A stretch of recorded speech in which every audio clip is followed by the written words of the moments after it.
friends. Today we are here going to discuss a topic, stroke, which is a very common medical condition and very common casualty admissions. I believe most of you are postgraduate students and some undergraduates also, but whenever you visit to the wards, you will find many cases related to the stroke, which is a very common condition. So I wanted to discuss the stroke. I was asked to deliver a lecture on a stroke. I had two options.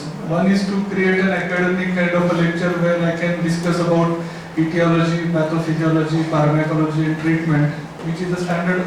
Most of the academics or most of the textbooks will describe the conditions that way. Or second is based on what actually we see, what actually we have seen over a period of last 25 years and how we treat. I believe after a graduation, when it comes to the post-graduation, our approach should be more of a practice-oriented rather than a theory-oriented. I may disagree with the faculty to some points here, but then I believe that they won't mind me calling this, because I've seen academics is important, but what matters more in a practical life is application of knowledge. What an academic teaches is a knowledge.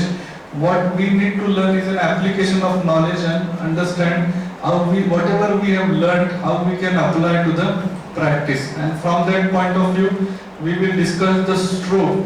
I will like to discuss the stroke in format subtypes. Basically, what exactly we mean by stroke, how to identify when a patient comes to the medical room, what type of stroke it is there, and what are the emergency medical managements or a treatment or an investigations we should do, and a long-term management of a stroke. So all these points we will cover one by one. I will like to ask some questions to the students before I start, so that the discussion remains interactive rather than just one person speaking and other people are listening. So please volunteer for answers. This is not a question answer or a viva. Don't mind if you answer a wrong thing. Answer whatever you can understand, so that I will have a clear idea how actually we should start. Is that okay? Okay. So first, few questions before we actually start. What exactly means a stroke? Just one line answers I want. Anyone should stand up and answer.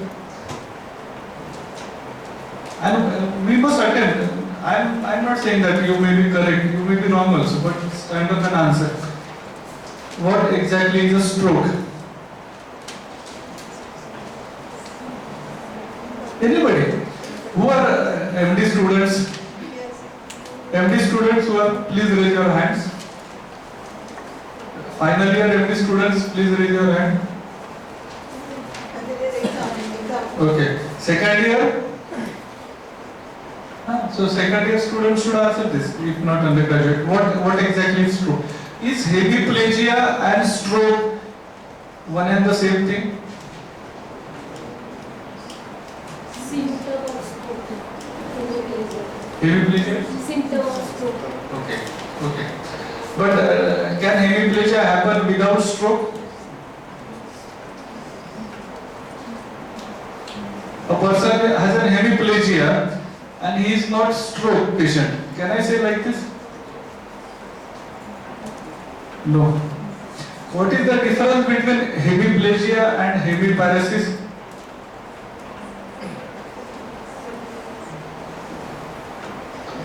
Please volunteer for answers. I am not your external examiner, so don't worry. I don't know many of you, so I won't have any impression also. Please answer, that is what is more important. What I want at the end of a lecture, at least you should have 10 take-home lessons which you should start applying to your practice patients immediately. And believe me, with such kind of a discussion, you won't forget these 10 take-home messages, irrespective whatever you learn in your future. And that is how we should learn. I have not read a textbook on a stroke since last 20 years. Whatever I must have learned Harrison's internal medicine somewhere in 2002. After that, I am not here with even a preparation to deliver a lecture on the stroke. I believe whatever we learn bedside and whatever we apply, whatever we have learned, that is what is important. So again, my question is hemiplegia and hemiparesis one and the same thing? Who says yes? Please raise your hands. Who says no? Okay, so hemiplegia and hemiparesis are two different things. They are not one and the same thing. That's one thing. We will see the interpretation of the words. A stroke, a patient can be an hemiplegic, but he is not a stroke. How many of you agree? Or you agree that hemiplegia means always stroke?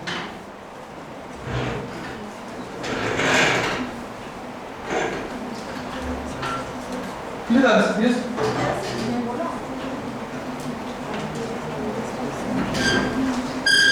Hemiplegia occurs after stroke. Okay, that is one thing. But can hemiplegia occur without stroke? That is my question.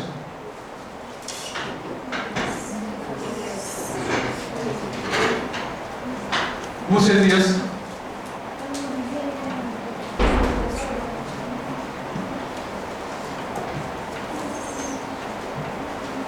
Simple question. Can hemiplegia occur without stroke? Well, this is the answer for today's lecture. Stroke is called as a cerebrovascular accident. Right? Cerebrovascular accident. A person can be a hemiplegic with a brain tumor, intraocular space occupying lesion. Person still has a right-sided weakness or left-sided weakness. That is not a vascular disease. A stroke is a vascular disease, a cerebrovascular accident. Hemiplegia can be because of multiple reasons. One of the reasons is a cerebrovascular accident or a stroke. Hemiplegia is a clinical manifestation. Most of the emergency patients, you will find on admission the patient complains of hemiplegia, and that is where most of the times you find that the diagnosis is mentioned as a stroke. So it is like once we are confirmed that the hemiplegia is because of disturbances in the blood supply to the brain, then only we call it as a stroke. If it is not because of that, then we don't call as a stroke.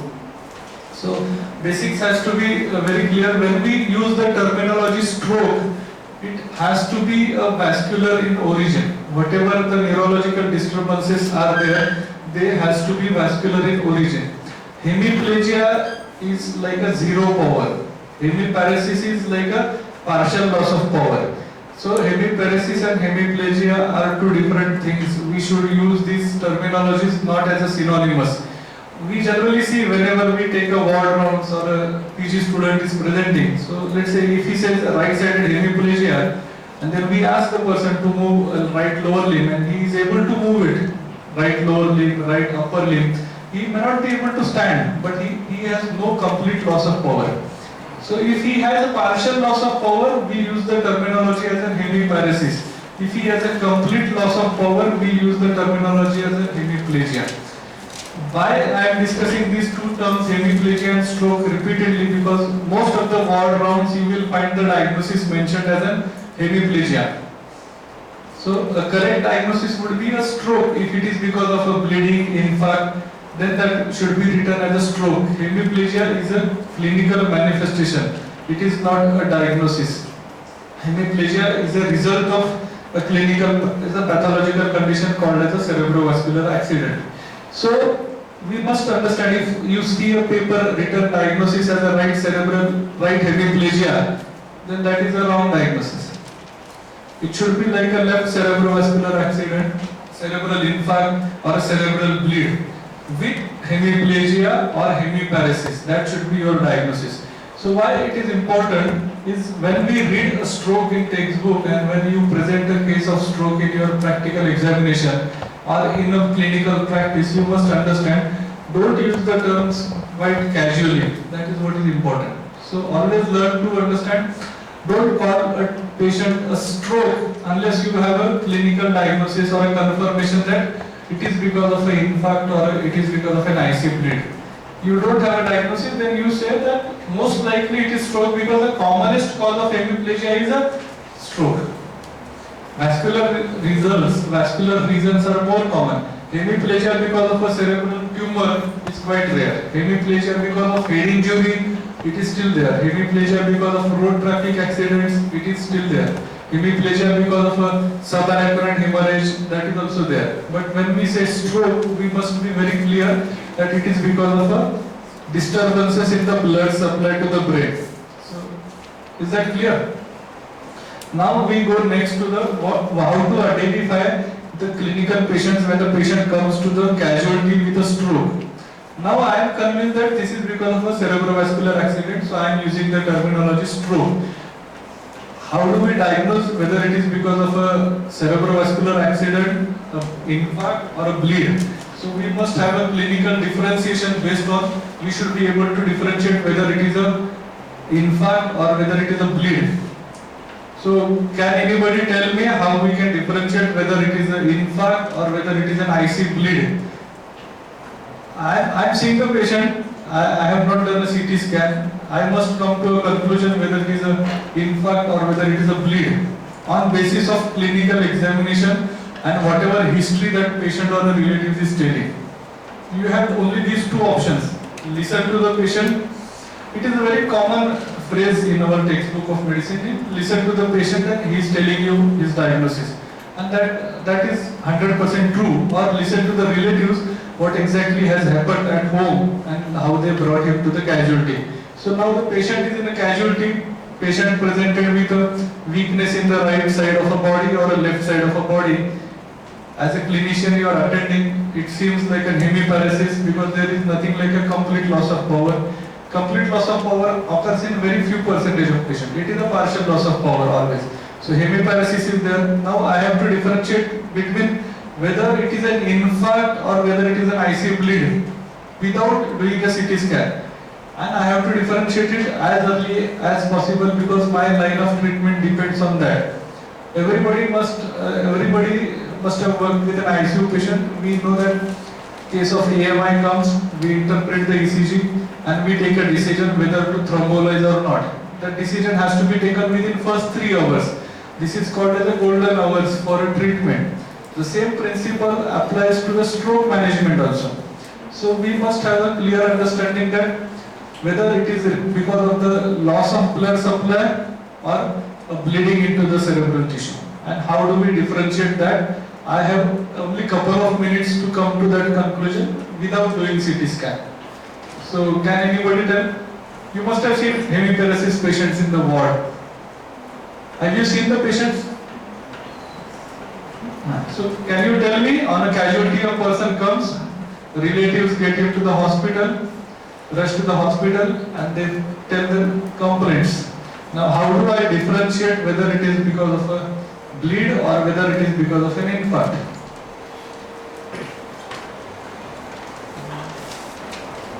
IC bleed, CSF, autoria or rhinorrhea. Okay, one thing. Next.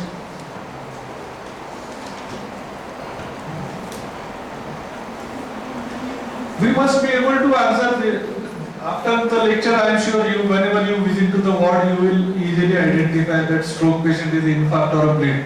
And this is how you all should learn. Well, he has said a CSF rhinorrhea or CSF autoria. Okay.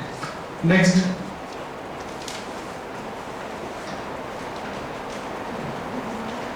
How do you know that the fluid that is coming through nose or an ear is CSF?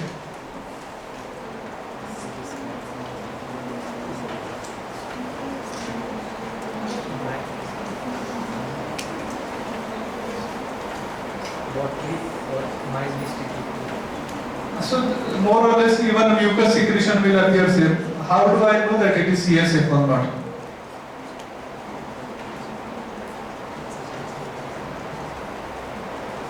So how will you differentiate? The patient is in front of you in the ward in the casualty.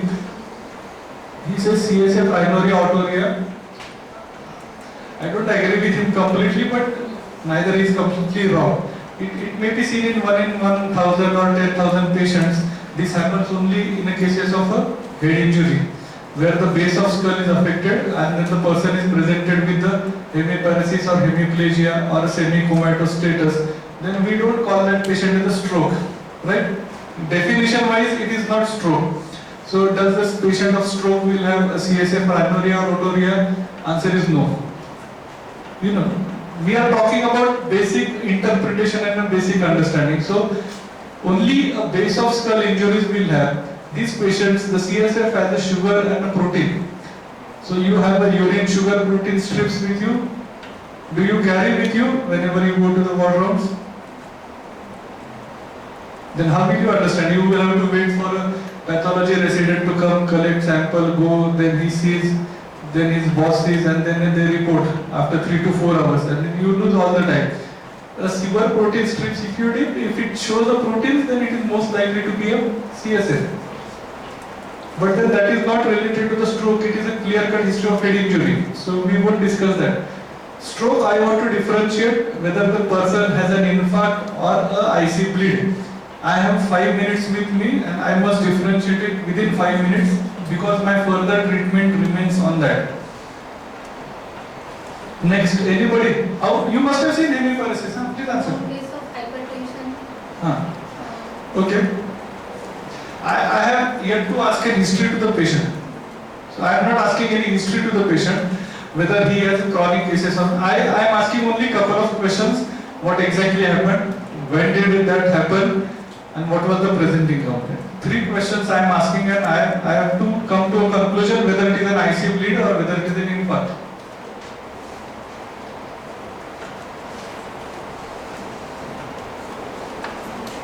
Answer?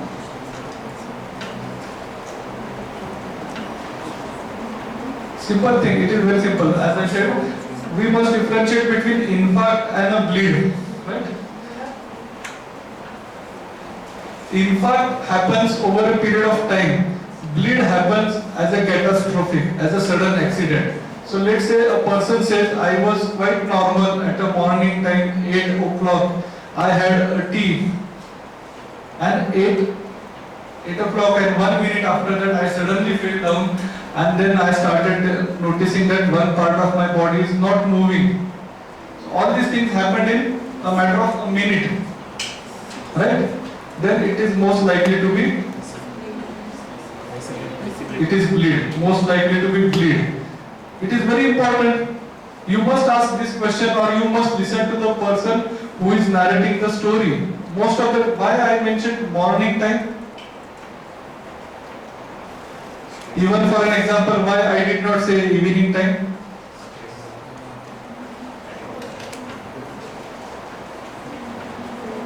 If I get a call from a houseman at 8 p.m. that person has come with a weakness, then I understand that houseman has not understood what exactly stroke is. It is not likely to be a stroke. Early morning, the blood aggregation or blood thrombosis chances are very high. That is why we see most of the stroke patients in an early morning hours, especially. So 5 a.m., 6 a.m., 7 a.m., most of the patients come with a thrombosis which are common in an early morning. Headache and IC bleed, they are also quite common in an early morning hours. That is the reason we give ecosprin or an antiplatelet as a medicines at a bedtime. If you see a prescription with an ecosprin or a clopidogrel in an afternoon timing, that means the person has not understood why he is giving an ecosprin. So ecosprin has to be always given at a bedtime so that we can prevent a morning heart attacks, morning stroke, morning infarct, all these things. So again coming to the history, we have to identify whether the person has an infarct or a bleed. Sudden history of a complaint is indicating towards bleed. Sudden. And if you ask very clearly, then relatives will exactly answer that. What happens is, as an examiner or an clinician, we don't know what to ask to the patient's relatives, and then we collect all literally nonsense information from the relatives which is of no use. So when a person says he was absolutely normal at 8 o'clock and within 1 minute he suddenly felt collapsed and then started developing a weakness, or they notice that there is a weakness, then that is more likely to be a bleed. Second point which indicates towards the bleed is a headache.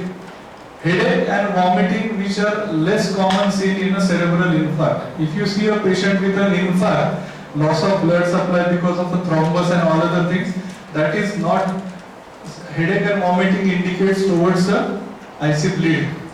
Possibility of a convulsion.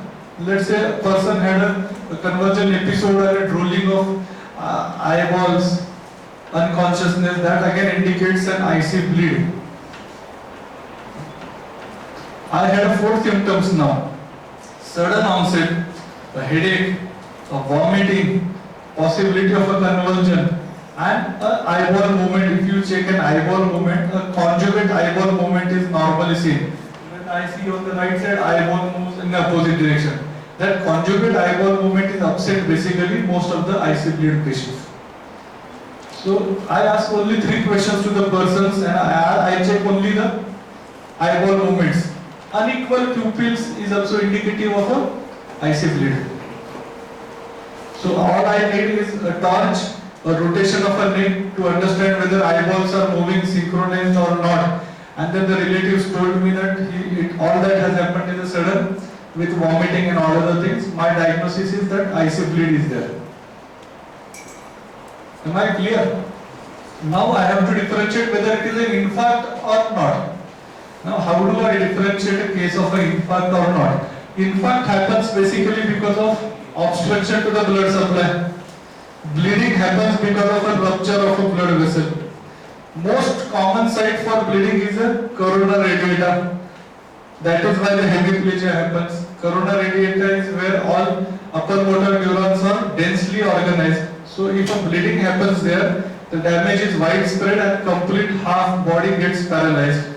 That is where the capillaries are thinnest. So when we see a blood pressure which is uncontrolled, more than 250, more than 200, or when there is a sudden rise of a blood pressure because of many reasons, stress, anxiety, loss of medicines, stopping of drugs, acute alcohol intoxication, the blood pressure rises suddenly, then it is that the smallest vessel will rupture.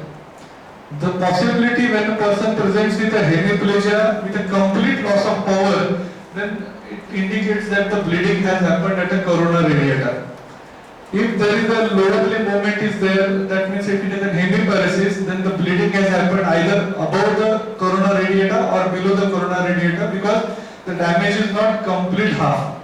It is partly spared. So we should be able to identify the location of the bleed also based on the clinical history, which is a topic for an MD examination also final year. May not, the UG students may not understand, but if I understand whether it is IC bleed or not, then my next attempt should be to understand where the IC bleed has happened. Whether it is at an internal capsule, whether it is at the cerebrum, whether it is at a brainstem. If it happens at a brainstem, then the same side weakness is there. If it happens at a corona radiata or cerebrum, the opposite side weakness which is commonly seen. So, if I have a left-sided hemiplegia, then possibility that bleeding has happened in a right internal capsule. If it is a dense hemiplegia, then internal capsule is likely the diagnosis, but if there is a partial hemiparesis, then there must be a bleeding above the internal capsule in terms of a brain area. And then based on that, I must be able to identify the which area is there. How to identify the area of affection, we will see once we understand the thrombosis also as one of the nature. So coming back to the IC bleed, we understood. IC bleed common causes, as I mentioned, is a hypertension is one of the common causes. But if we see an IC bleed happening in a young patient, then possibility of a AV malformation and a rupture of aneurysm, which is also very common.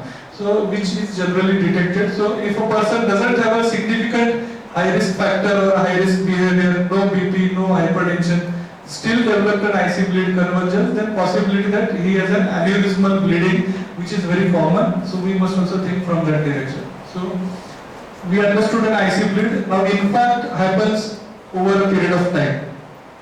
How do an infarct happens? If we understand the infarct pathology, then you will understand infarct is more or less same in progress, whether it happens in a brain, whether it happens in a heart, whether it happens to the intestine, whether it happens to the lower limbs.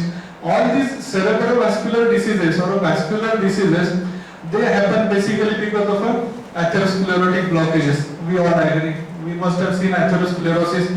Atherosclerosis starts developing from the age of 25, as early as 25, and it keeps on developing.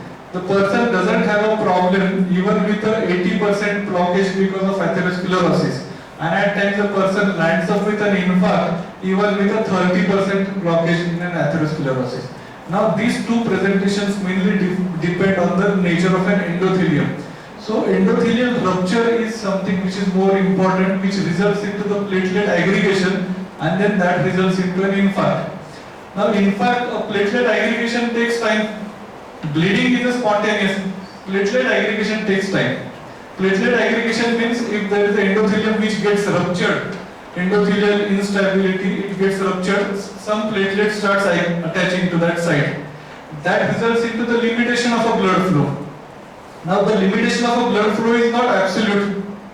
So the person presents with a series of complaints, like some headache, which is rare in an infarct, weakness in the right upper body, otherwise normal, over a period of next 1 to 2 hours, weakness in the right lower body also. Then he feels that he cannot stand up. Then he notices that there is something like a difficulty in a speech, and then the person presents to the hospital. So he has a series of complaints which are not defined by 1 minute or differentiated by 1 minute. You cannot differentiate when he was normal and when he presented based on the history. That is a stroke, that is an infarct. Getting the point? Bleeding is absolute. Infarct, when it is a major infarct, let's say internal carotid artery gets blocked, then the person will collapse. That is there. So possibility 1 to 2% cases of infarcts also have a nature like an IC bleed. But we are talking what is commonly seen. By common practice, infarct takes time. Infarct evolves over a period of time. Platelet starts aggregating, blood flow starts limiting, the nature of complaint starts there. Again, if that complaints disappear within 24 hours, then we call that entire episode as a TIA. It is called as a transient ischemic attacks. It only indicates that he is in high risk for developing a stroke. Platelets have started aggregating. There was a possibility of developing thrombus, but it did not develop complete thrombus, and then again the blood flow was restored. So persons doesn't have any neuro deficit after 24 hours. So most of the people may not even notice this. Some people take it for granted. They take rest for some time and the next day they come. So by that time the symptoms are reversed completely. But at times some anxious patients presents even with the first complaint that I am developing numbness on the right upper body.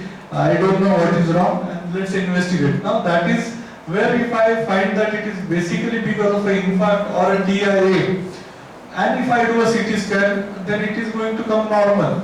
So doing my investigation also is important. When do I do an investigation? Infarct develops over a period of time. 1 to 2 hours it will take time. So by now we are in a position to differentiate whether the person is in an IC bleed or whether the person is a cerebral infarct. Why it is important to differentiate that basically depends, my entire outline management depends on whether it is a bleed or whether it is an infarct. Is that clear till now? So infarct, we saw the causes of infarct are more or less same to the causes of myocardial infarction. Atherosclerosis causes are same. Sedentary lifestyle, high BMI, lack of physical activity, deranged cholesterol levels, cigarette smoking, obstructive sleep apnea syndrome, hypertriglycerides, and all these things results into a atherosclerosis, which results into an infarct. The same thing also results into myocardial infarction. So causes of myocardial infarction and causes of stroke are more or less same. Or for that matter, causes of an mesenteric angina, intestinal gangrene, they are also more or less same. Infarct develops anywhere in the body, causes are more or less same. Nowadays we are getting an increase in fact because of the COVID-19 pandemic infection. So COVID-19 is also one of the risk factors. So every stroke patient you should ask history of COVID-19 and a possibility of COVID-19 vaccination also. I don't want to comment on anything about the COVID-19 vaccination and a stroke after that, just so that it should not jeopardize or it should not give a wrong message about vaccination. But yes, COVID-19 infection and development of stroke, it is common.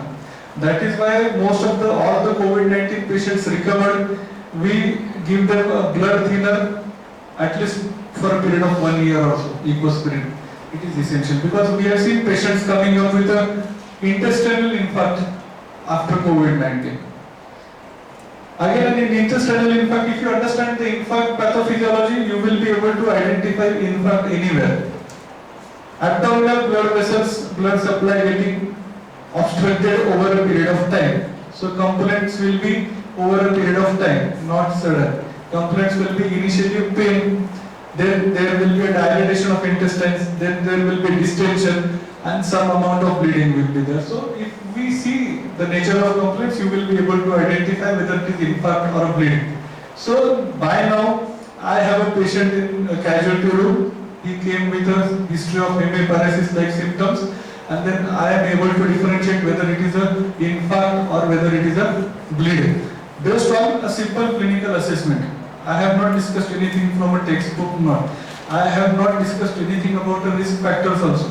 My priority is stabilize the patient. Second day I can investigate for a cause.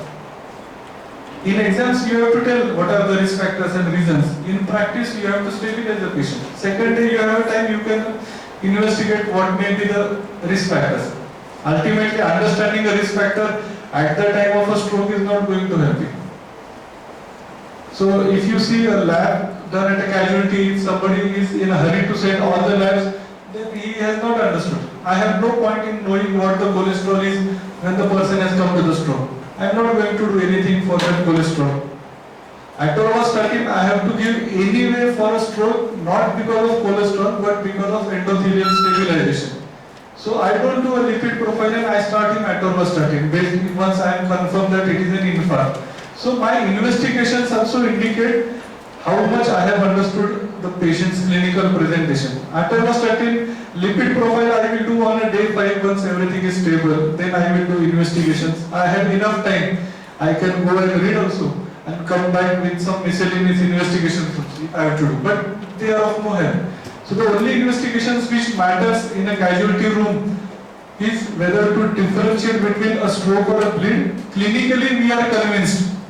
So clinically when I see a patient I am convinced that it is infarct or it is a bleed. More clinical evaluation will also help you to understand where the infarct is or where the bleed is. That is there. If it is an infarct which is a patient is not able to speak, it is a motor area which is affected. So more likely to be a frontal lobe. If the person is able to speak but not able to understand the sensations, then it is the sensory cortex which is affected. Then it is more likely to be a parietal area. A person is able to see but not able to identify the objects, then there is a possibility of an occipital area which is affected. So based on the major functions you can be able to understand. Speech is a Broca's area. So Broca's area you will understand this difficulty in a speak and all other things. So when we say a patient of a stroke comes to the casualty, now I am talking the term stroke, I am not talking the hemiplegia, because now I am convinced that it is a stroke, it is a vascular accident. All I have to do is remember a short form like I have to act fast. Fast, we must understand what exactly a fast means. A symptoms which will help me to confirm my diagnosis before I go with an investigation. Fast, F stands for facial asymmetry. So I ask the person to smile and I can easily pick up a facial asymmetry. A stands for arm drooping. I ask the persons to raise both the arms and whatever side is weak, that arm drooping is there. S stands for speech disturbances. I ask the person to say his name and all other things, and then I understand there are disturbances in a speech. Whatever questions I ask, I can also understand whether it is higher functions are normal or not. So besides asking him to speak, we must ask questions so that we get more information. Like what is his name, so that he knows whether he is, where exactly he is. So we must ask him where he is now. So if he tells that he is in hospital, it means his higher functions are normal. If he is not able to tell where it is, then you must understand that the lesions is in a cortex, not in an internal capsule. So some patients you ask questions and they don't understand.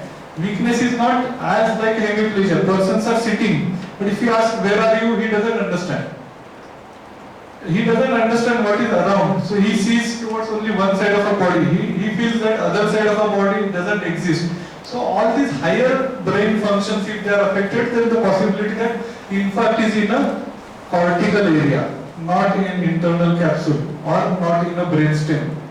So whenever I ask patient what is his name, who are along with the patients, who is his mother, wife, so that he understands whether, and then at the same time we must understand the level of a lesion.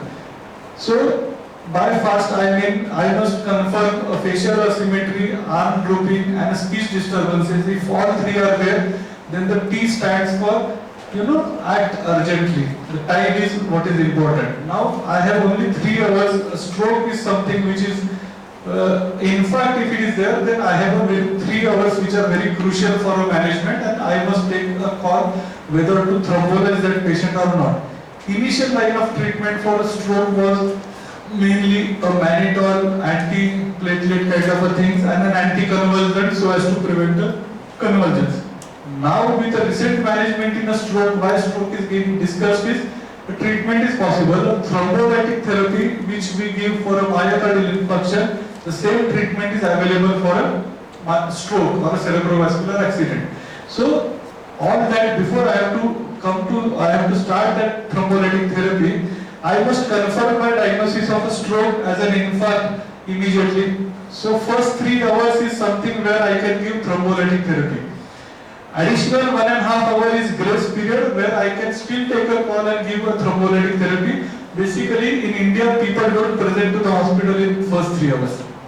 First 3 hours they will waste in finding an auto, calling a relative, calling a neighbor and reaching to a place where hospitalization facility is not available and again refer to the hospital, and we all waste all these 3 hours. So though technically 3 hours is a deadline to use thrombolytic therapy, 4.5 hours can still be used as a deadline for thrombolytic therapy. Thrombolytic therapy is what? Recombinant tissue plasminogen, TPA. The dose and all other things you will find in the books. 0.9 kg, 0.9 mg per kg is the dose. So based on the 60 kg, 70 kg, these TPA vials are available. What we must understand that these has to be given only after a CT or MRI is done, not before that. Even if I am 100% confirmed that it is an infarct, still I have to do a CT or an MRI. Now based on the casualty, I am able to understand whether it is an infarct, then I will prefer to do MRI. Because the MRI will show me an evolving infarct. And then I can give a TPA immediately. If I am convinced about it is a bleed, then I will not write an MRI as a prescription, I will say do CT scans. CT scans are better at detecting IC bleeds. They are economical, they save money also, and CT scans are available at more places than MRI. MRI may not be available everywhere. So what happens is all the patients comes to the casualty, doctor or consultant advise MRI. So we should not advise investigations based on, no, it is stroke, so do MRI. Apply your logic. If it is a bleed, get a CT scan done and then treat accordingly. Why to do an MRI? So if I see you have done an MRI report and if it shows a bleed, then that means the decision of doing an MRI was wrong. Anyway, MRI will detect IC bleed and all other things. If a person comes with a stroke file and he has an MRI and it mentions an IC bleed, it simply means the patient was not attended properly by a consultant and the investigations were done as a part of a protocol. Or some junior resident has done it because before a consultant comes to the room, they do all the investigation. So doing the investigation also matters. So that is why we spend a lot of time in understanding what exactly a stroke is. And then if it is because of a vascular, then only in cases of infarct do MRI. In cases of bleed, do CT scan. All these things you have to do in first 3 hours so that you give a thrombolytic therapy. Thrombolytic therapy dose is 10% dose you have to give bolus and the remaining you have to start as an infusion. That will resolve the thrombus. Possibility of a neural damage is, neural brain damage is very less and the possibility of recovery is very high. So decision of thrombolysis is very important. You all should, as a postgraduate clinicians, you all should become confident. Most of the people are confident in thrombolyzing AMI patients because they see more and the consultants using streptokinase, urokinase or a TPA. Stroke thrombolysis is not something widely practiced and so people are not that confident. But you should be in a position, if you diagnose a stroke on an MRI, thrombolize it. That is why I said first 3 hours are important. Now with this discussion, we all are in a position to understand whether it is a stroke or not. First thing, if it is Head injury, don't call it as a stroke. You will fail there and there itself because nobody will pass you if you have a wrong diagnosis in the final year. And that should be there. Like I believe MD students should be passed only and only if we find that they have a reasonable sense of application of knowledge. Because immediately after passing out an MD, you and examiner are one and the same people. You understand? There is no difference between examiner and you. Both are practicing, both are an MD, both have an MD license, but the examiner has an experience and an application of a knowledge, and that's all he is trying to see in the student. So that is how the questions are also asked. All these things, if you can say, you can apply all your knowledge in a casualty, by now you will understand whether it is a stroke, whether it is an infarct, whether it is a bleed. If it was a stroke, if MRI should be done, if it is a bleed, a CT scan should be done.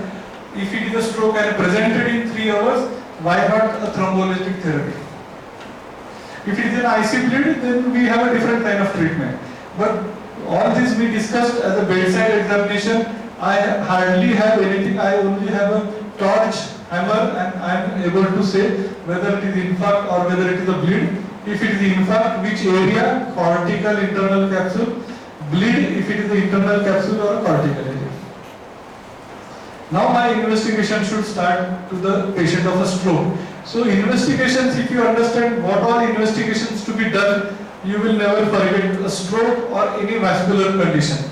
So let's say I am investigating a case of a blockage of a blood supply. So my first investigation would be an angiography. So whenever I am doing an MRI brain, I will do MR angiography also so that I can say the blood supply whether it is there continuous or not. Second thing is, after doing an MRI angiography, if the patient is relatively stable, I have to do is a carotid artery stenosis, which is very common cause of a stroke patient. Like myocardial infarction, we see coronary blockages. So in cases of an infarct, we see carotid blockages, and accordingly we can do a carotid angiography, carotid angioplasty, and all other things. So after a blood vessel related diagnosis, the second comes is a thrombus. If it is not in a blood vessel, it has to come from a heart. Something is obstructing to the blood vessel. First thing we investigate a blood vessel reasons. In a blood vessels, if I have to do investigations, I have two investigations. MR angiography and a Doppler, a carotid Doppler. I can do a bedside with a radiologist with me. MR angiography, whenever I do MRI for a stroke patient, I will do MR angiography immediately. I am convinced that the pathology is not with the blood vessels. The next point I must investigate a pathology with the heart. Because if something has obstructed the blood vessel, the thrombus, it may be a thrombus or it may be a, thrombus and a clot. Two different things. Clot is something which is because of a blockages, it develops over a period of time. Thrombus maybe it starts with the heart and it goes in the area of the internal carotid where there is already a stenosis and it blocks that area. So possibility of a thrombus generating from the heart are seen with a dilated cardiomyopathy patient, valvular heart disease, rheumatic valvular heart disease, which is a very common cause of a stroke. You see a mitral stenosis patient with a dilated left atrium, most of the thrombus which are there. So again, after blood vessels, the next line of investigation is the heart, or I must understand where the thrombus is there. Blood vessels are normal, heart echo is normal, then I must understand that other than heart and blood vessels, the third area of lesion where the thrombus can develop is blood itself. Then I must investigate for conditions which results into an increased thrombosis. So something like an antiphospholipid antibody, protein C deficiency, protein S deficiency, antithrombin 3 deficiency, sickle cell anemia, polycythemia, all these conditions where the blood is thick, blood has a tendency to form a clot, I must investigate. So if you apply a logic in doing all your investigations, then you will understand that investigations are done in a much better way. If my pathology is with a blood vessel and I find there is atherosclerosis and all other things, then I should do a lipid profile and all other things. Doing lipid profile on day one doesn't help me. So after getting a patient of stroke, I must be able to differentiate the lesion lies with the heart, lesion lies with the blood supply to the heart, or the lesion lies in the blood itself. And then for each results you must be able to do couple of tests. And by practice you will understand, it is not that you can remember all these tests on day one. But if you apply logic and your investigations, you start writing investigations on a paper, you should write investigations in this three sequence only. Blood supply, heart, and then the blood, and then write investigation, so that you will never forget any investigations to be done. For a bleed, there is nothing, no measure to be done. Only thing is a blood pressure monitoring which is there. Blood bleeding happens when the BP is more than 200, 210 and above. So for IC bleed, all I have to do is a CT scan, and then I know that the BP is very high. Patient has an IC bleed. Rest blood investigations are of no use to me. I may not do them in a hurry. I can do it at a later stage. Doing a CT scan is of no use to me immediately. Doing a 2D echo is of no use to me immediately. I can do it at a later stage to understand whether there was a long-standing hypertension or not. So that is how I will do an investigation. So for an infarct, I have a lot of investigations. For a bleed, I don't have a lot of investigations. Now comes the line of a treatment. Infarct, as I mentioned, the first line of treatment is a thrombolytic therapy. Second line of treatment is antithrombotics like a Clexane, low molecular weight. Third is an antiplatelets like an Ecosprin, clopidogrel. Fourth is an atorvastatin or a statin group so as to increase an endothelial stability and prevent thrombus formation or a clot formation. And then other miscellaneous medicines which increase the capillary blood flow like pentoxifylline and all other group of medicines. All these infarct patients, most of the time you will find they have a vitamin B12 deficiency and other findings also. So you have to treat a comorbid conditions also. But then that additional treatment starts on day 3 onwards. Any patient of stroke, if it is a major infarct or a major bleed, possibility of convulsions is very high. So I must start an anticonvulsants. I am using the word anticonvulsants, not anti-epileptic. Epilepsy is a different thing, convulsions is a different thing. Stroke, though the patient has a convulsions, they are short term. They may not require a long term anti-epileptic therapy. I am not doing EEG, so I am not using the word anti-epileptic drugs. So whenever I answer these questions, how I select my word also makes me understand that whether you have understood the medicine in a better way or not. Phenytoin is an anti-epileptic. Phenytoin is an anticonvulsant also. But when I use the word anticonvulsant, I know that person is not an epilepsy. He is developing a convulsion secondary to some pathology which is of a short term and he may not require a long term treatment. So anticonvulsants is something which should be used. And then stabilization of a patient like ABC, airway, breathing and circulation. All you must understand. Unconscious patient management, Ryle's tube and Foley's has to be there. Intracath and Foley's should not be on the same side. So if you have an intracath on the left hand, a urine bag should be on the right side of a patient. Otherwise the sources of infection are very high. Airway security is important so that the patient should not develop an aspiration and land up with the complications like an aspiration pneumonia or septicemia. Changing of a position and all other things are important. RT fits you should start immediately. IV fluid management should also be based on the body weight. 35 cc per kg body weight. So on an average 60 kg person, 1800 cc is the water requirement. In case of such diseases, you should add at least 1.5 times. So 2400 is my IV fluid requirement. Based on that, I calculate IV fluid.